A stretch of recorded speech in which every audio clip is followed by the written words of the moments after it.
Piotr Tolstoï, député russe à la Douma d'État, fait sensation avec ses déclarations. Vous avez dit que si l'OTAN envoyait des chars, vous alliez les brûler. Vous vous souvenez? Ouais. Monsieur le colonel, on va les brûler. Donc vous savez bien, d'ailleurs, de l'histoire, que les chars allemands ont été déjà brûlés sur les territoires de l'Ukraine. On va le faire encore une fois. Cet homme que vous venez d'entendre n'est autre que Piotr Tolstoï, député russe à la Douma. Vous l'avez peut-être déjà vu sur BFM TV dans une interview qui a fait le tour du monde. On s'en fout de ses limites, on s'en fout de Macron, de ce qu'il dit Macron, on s'en fout de limites de Macron et on va tuer... La France reste une puissance nucléaire, vous l'avez en tête. Tout à fait, avec 200 missiles. Et donc on va tuer tous les soldats français qui vont venir au sol ukrainien, tous. Parce qu'aujourd'hui, il y en a, durant le conflit en Ukraine, 13 000 mercenaires, dont 367 Français et dont 147 ont déjà tué. Donc il y en a 147 citoyens de la France qui ont été tués en Ukraine. Et on va tuer tout le monde. Vous inquiétez pas. Mais ce que vous ne savez peut-être pas, c'est qu'il a récemment accordé une autre interview encore plus percutante, qui est passée sous le radar. Dans cette nouvelle intervention, Tolstoï n'a pas seulement confirmé ses précédentes déclarations, il a aussi fait des révélations encore plus brûlantes. Préparez-vous, car dans cette vidéo, nous allons analyser en profondeur toutes ces déclarations explosives.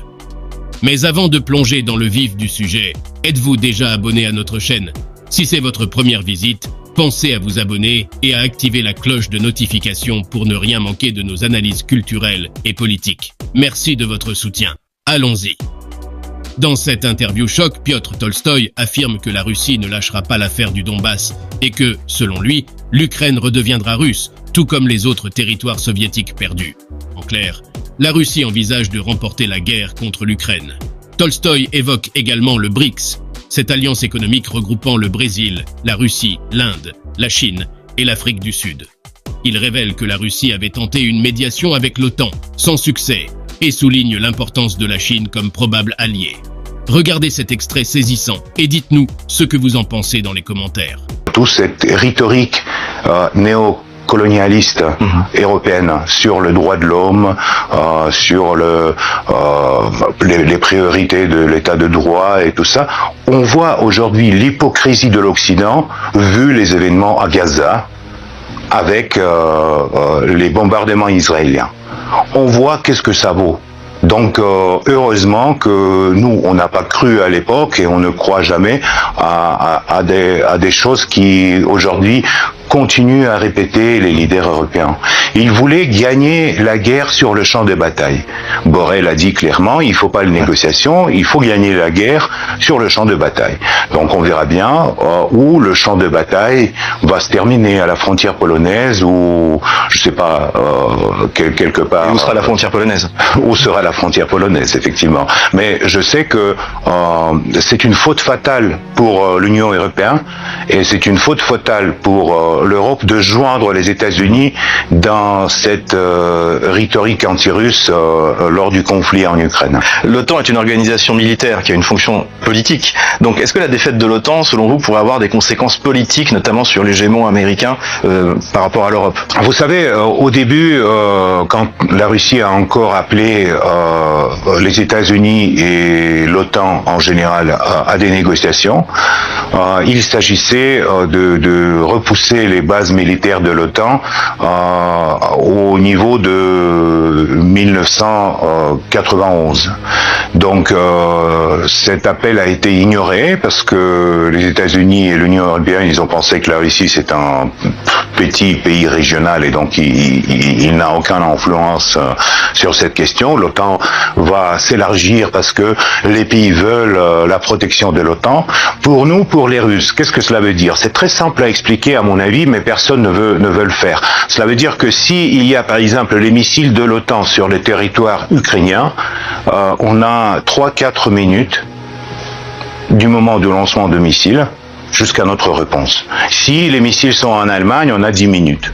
Donc pour nous, c'est une question de la sécurité nationale. C'est ce que en Occident on n'a pas compris. Et on va assurer notre sécurité nationale, géopolitique, par tous les moyens qu'on a, notamment aussi par les moyens militaires, mais aussi par les moyens diplomatiques. On va attendre que la situation se change. Le 2023, c'était aussi une année importante pour les BRICS. Alors prenons un peu de largeur, sortons du continent européen. Comment vous voyez cette évolution avec l'entrée au début 2024 de nouveaux membres? Mais regardez, après le début de la crise en Ukraine, les États-Unis et l'Union européenne, ils ont mis en but isoler la Russie. Aujourd'hui, 2/3 ou 3/4 de la population mondiale avec la Russie dans le BRICS. BRICS, c'est pas en alliance militaire, c'est en alliance économique. C'est une communauté économique pour des échanges surtout économiques, mais avec l'Inde, Chine, bientôt Argentine, Égypte. Donc il y a l'élargissement du BRICS, et avec cet élargissement, on voit que 2/3 de la puissance mondiale en finance, en économie, commence en nouveau alliance, commence à travailler ensemble, même sans dollars, en utilisant les devises nationales. Alors, vous parlez de la Chine.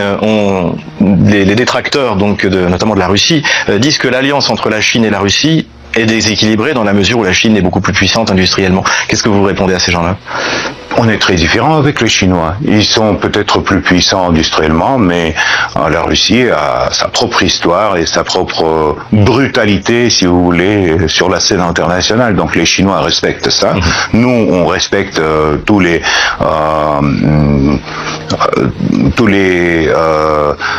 nuances historiques, et politiques et économiques de la Chine, mais cela dit, la Russie n'a jamais été et ne sera jamais un partenaire petit arrière la Chine. On a l'impression, quand on regarde la relation entre Xi Jinping et Vladimir Poutine, il y a quelque chose de spécial entre ces deux chefs d'État. Mais ils sont de même génération, et à mon avis, tous les deux, ils apprécient quand on tient la parole. Dans la politique internationale, c'est important.